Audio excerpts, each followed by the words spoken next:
Hello everyone. आज हम भाषा अभ्यास का पाठ 16 करेंगे और पाठ का नाम है ऐसे भी बच्चे। तो हमारे पास पहला प्रश्न है, पाठ ऐसे भी बच्चे में आए इन शब्दों में उचित स्थान पर नुक्ता लगाइए। तो बच्चों, नुक्ता जो है वो अक्षर के नीचे लगाया जाता है। तो देखिए किस अक्षर के नीचे लगेगा। हमारे पास दिया है सब्जी, सब्जी में ज के नीचे नुक्ता लगाएंगे और इसको हम पढ़ेंगे सब्जी, क्योंकि जिस अक्षर के नीचे जो है नुक्ता लगाया जाता है उसको हम थोड़ा सॉफ्टली पढ़ते हैं। आगे है हमारे पास जिम्मेदारी। तो अगर ज के नीचे नुक्ता लग जाता है तो ये बनेगा जिम्मेदारी। उसके बाद है आवाज़। तो हम इसको आवाज़ पढ़ते हैं, ये आवाज़ लिखा है। ज के नीचे यहाँ पर नुक्ता लगाएंगे तो ये बन जाएगा आवाज़। फिर है ज़रूरतों। ज़रूरतों में ज के नीचे नुक्ता लगाएंगे और ये बनेगा ज़रूरतों।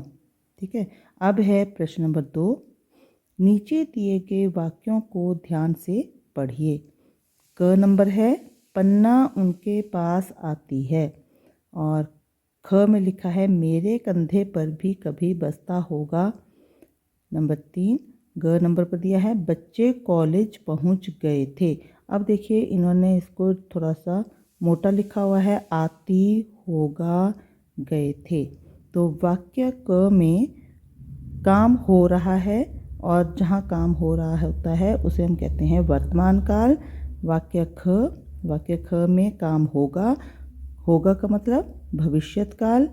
और ग वाक्य है, ग वाक्य में काम हो चुका है तो यहाँ पर आया भूतकाल। ठीक है, ये काल के भेद हैं, वर्तमान काल, भविष्यत काल और भूतकाल। अब हमारे पास है प्रश्न नंबर 3। अब नीचे दिए गए वाक्यों का काल लिखिए। अब हम काल लिखेंगे। ये जो काल हैं ये 3 काल हैं, इनको हम यहाँ पर बताएंगे। तो आपको बताया हुआ है कि जहाँ काम हो रहा है वहाँ पर वर्तमान काल होता है, और जहाँ काम होगा वहाँ भविष्यत काल होता है, और अगर काम हो चुका है तो भूतकाल। तो हमारे पास क नंबर है, वे महलों की बात कर रहे हैं। तो यहाँ कौन सा काल होगा? वर्तमान काल, क्योंकि बात कर रहे हैं ये, तो हम यहाँ लिखेंगे वर्तमान काल, इस तरह से। फिर है हमारे पास ख नंबर, दोपहर बाद पहलवान के ढाबे के बाहर मिलेंगे। तो आपने देखा होगा काम क्या बोला इसमें, मिलेंगे, है ना।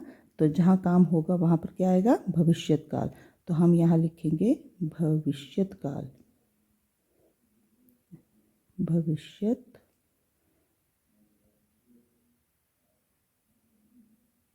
काल, इस तरह से। फिर है ग नंबर, बच्चे पढ़ना लिखना सीख चुके थे। तो यहाँ सीख चुके थे, ठीक है। तो इसमें आएगा भूतकाल, जो काम हो चुका है, बीत चुका है, वहाँ पर क्या आएगा? भूतकाल। इसके बाद है हमारे पास ख नंबर, बादल गरज रहे हैं। अब रहे हैं तो यहाँ पर क्या है? वर्तमान काल, वर्तमान काल। और बारिश ज़रूर होगी, होगी मतलब भविष्यत काल, क्योंकि हमें भविष्य के बारे में पता है कि बारिश ज़रूर होगी, तो हम यहाँ लिखेंगे भविष्यत काल। ठीक है। अब हम करेंगे प्रश्न नंबर 4। प्रश्न 4 है, नीचे दिए गए वाक्यों को पढ़िए। अब देखिए क नंबर पर दिया है, कोई इन्हें लूट नहीं पाएगा। और ख नंबर पर दिया है, डाकुओं ने सारे जेवर लूट लिए। अब देखिए 2 जगह पर लूट दिया है, लेकिन दोनों ही जगह पर वाक्य जो है वो अलग अलग हैं। ठीक है। तो वाक्य क में जो लूट है उसका अर्थ है धोखा, और जो वाक्य ख में लूट है उसका अर्थ है लेना। कोई उन्हें लूट नहीं पाएगा मतलब कोई उन्हें धोखा नहीं दे पाएगा। और दूसरा है, डाकुओं ने सारे जेवर लूट लिए। तो इसका मतलब है कि उन्होंने क्या किया? सारे जेवर ले लिए। ठीक है।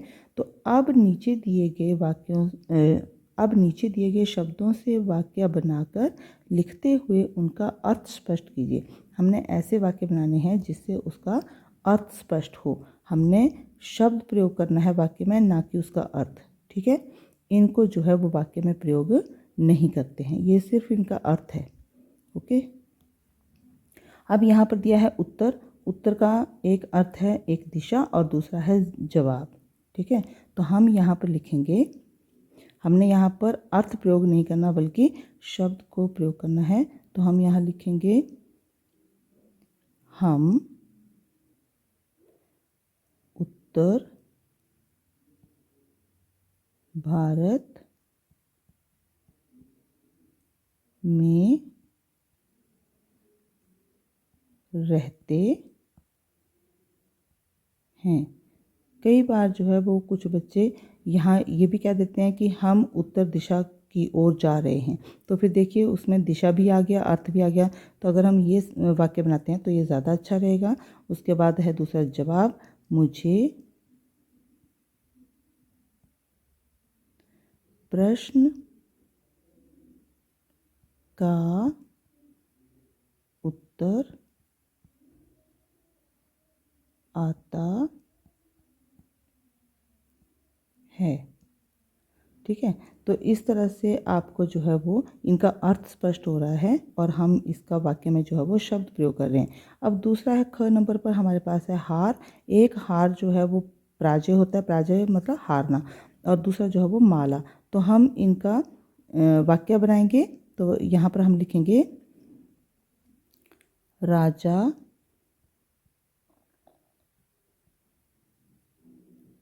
युद्ध में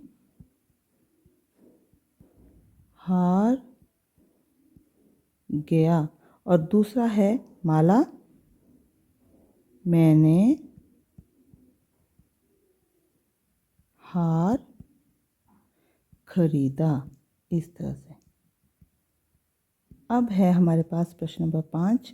नीचे दिए शब्दों के वचन बदलकर लिखिए। वचन का मतलब होता है एक से अनेक बनाना। तो हमारे पास दिया है पहला सब्जी। सब्जी का वचन क्या बनेगा? बहुत सारी जो सब्जियां होती हैं उसको हम क्या कहते हैं? सब्जियां। तो जब आपने देखा होगा कि हमारे पास आधा अक्षर है तो मात्रा जो है वो उससे पहले जाएगी, छोटी ई की, और इस तरह से हम लिखेंगे सब्जियां। अब है रोटी। रोटी का बनेगा रोटियां। ट को छोटी ई की मात्रा और या चंद्र बिंदु, क्योंकि जो बड़ी ई की मात्रा है वो जब हम बहुवचन बनाते हैं, वचन चेंज करते हैं, तो उसमें छोटी ई की मात्रा बन जाती है। अब है बोरी। बोरी में भी लिखेंगे हम बोरियां। और अगला है हमारे पास शब्द बस्ती। अब देखिए बस्ती में जो त को बड़ी ई की मात्रा है, जब हम बस्तियां बनाएंगे तो ये बड़ी ई की मात्रा छोटी की मात्रा बन जाएगी। तो अगर आपके पास आधा अक्षर दिया हो तो वो छोटी की मात्रा जो है वो आधे अक्षर से पहले चली जाएगी। तो हम इसको लिखेंगे ब, आधे अक्षर से पहले, आधा अक्षर है स, तो आधे स से पहले छोटी की मात्रा त, या और ऊपर चंद्र बिंदु, तो बनेगा बस्तियां। ठीक है, इस तरह से। अब प्रश्न नंबर 6 है, नीचे दिए गए शब्दों के लिए उचित विशेषण लिखिए। जो हमारे पास शब्द दिए हैं इसके लिए हमने विशेषता बताने वाले शब्द लिखने हैं। तो यहाँ है रोटी। कैसी रोटी? सूखी रोटी। और बोरी। बोरी कैसी है? खाली बोरी। फिर है बच्चे। कैसे बच्चे? अच्छे, विशेषता बतानी है ना कि अच्छे बच्चे, या आप यहाँ पर गरीब बच्चे भी लिख सकते हैं। और घ नंबर पर दिया है थैलियाँ। तो कैसी थैलियाँ? गंदी थैलियाँ। ठीक है। अब है प्रश्न नंबर 7। नीचे दिए गए शब्द में सही शब्द छांटकर जोड़िए और नए शब्द बनाइए। आपके पास ये शब्द दिए हुए हैं यहाँ पर। हमने यहाँ से जो यहाँ शब्द दिए हैं उनमें हम प्लस करेंगे और आगे एक नया शब्द लिखेंगे। तो दुकान प्लस दार इन्होंने लिख दिया है दुकानदार। माल प्लस, अब हम लिखेंगे दार। माल के साथ जो वो दार आएगा तो यहाँ बन जाएगा मालदार।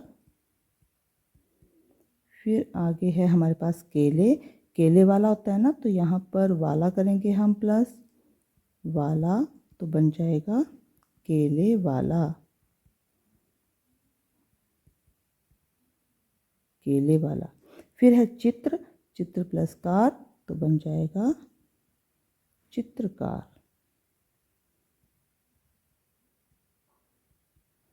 चित्रकार, इस तरह से। ठीक है, अब हम करेंगे प्रश्न नंबर 8। प्रश्न नंबर 8 में दिया है सही शब्द से खाली वर्ग पहेली भरिए। ठीक है, तो जो यहाँ पर इन्होंने शब्द दिए हुए हैं वो हम बाद में पहेली में भी साथ साथ में भरेंगे।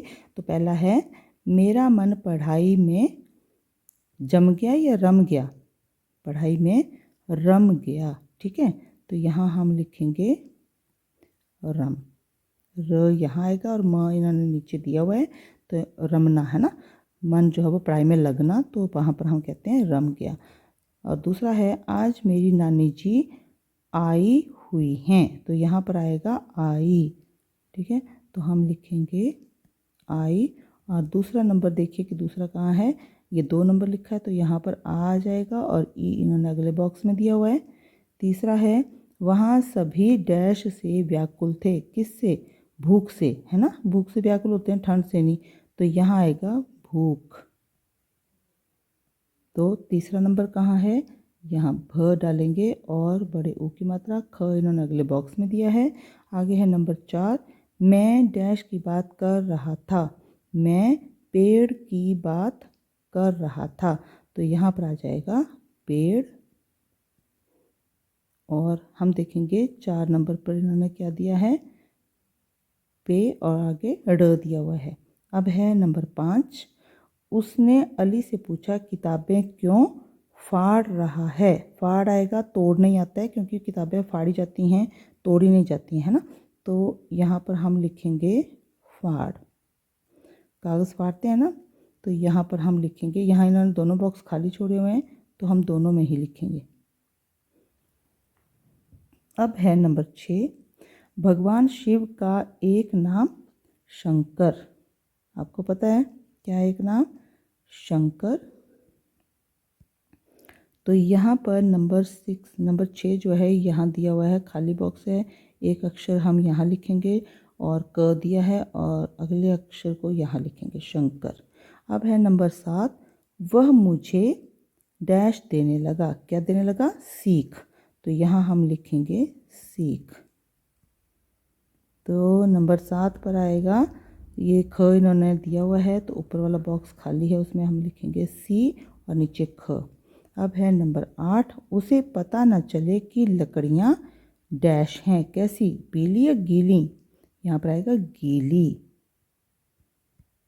ठीक है, गीली। नंबर 8 देखिए यहाँ गीली लिखा है, गी लिखेंगे और ली इन्होंने लिख दिया है। आगे है नंबर 9, वह बहुत अच्छा डैश करता है, क्या करता है, नाम या काम, यहाँ आएगा काम, तो हम लिखेंगे काम। नंबर 9 पे आए यहाँ पर काम।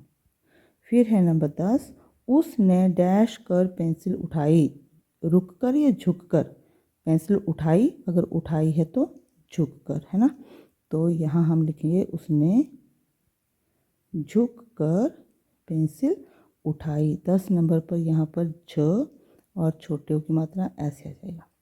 ठीक है, झुक बन गया। आगे है 11, हम मौसी जी के घर जा सके, ठीक है, तो यहाँ आएगा जा सके। और 11 नंबर पे अकेला बॉक्स खाली है तो यहाँ हम जा लिख देंगे। अब है नंबर 12, हवा का एक नाम क्या है, पवन, हवन नहीं पवन, ठीक है, तो हम यहाँ लिखेंगे पवन और बॉक्स में लिखेंगे व इन्होंने दिया है, आगे हम लिखेंगे न, ठीक है। और देखिए सारे बॉक्स भी भर गए और आपका यहाँ पर जो खाली स्थान था वो भी भर गया। अब है प्रश्न नंबर 9, नीचे दिए गए मुहावरों का अर्थ लिखिए। हम सिर्फ मुहावरों का अर्थ लिखेंगे। तो यहाँ दिया है नंबर क, खटिया पकड़ना। खटिया पकड़ना का मतलब क्या होता है, बहुत बीमार होना। जब कोई बहुत बीमार होता है ना, जो खटिया पर ही पड़ा रहता है, खटिया बोलते हैं बेड को, ठीक है, तो उसे कहते हैं खटिया पकड़ना, बहुत बीमार होना। अब है नंबर 2, लाचार होना। लाचार होना का मतलब क्या होता है, मजबूर होना। तो यहाँ पर हम थोड़ा आगे लिख देते हैं ताकि एक दूसरे शब्द के साथ जो है वो ना जुड़े, मजबूर होना। और आगे है नंबर ग, दांत किटकिटाना। तो दांत कब किटकिटाते हैं? जब बहुत ठंड लगती है ना। तो यहाँ क्या आएगा? ठंड लगना।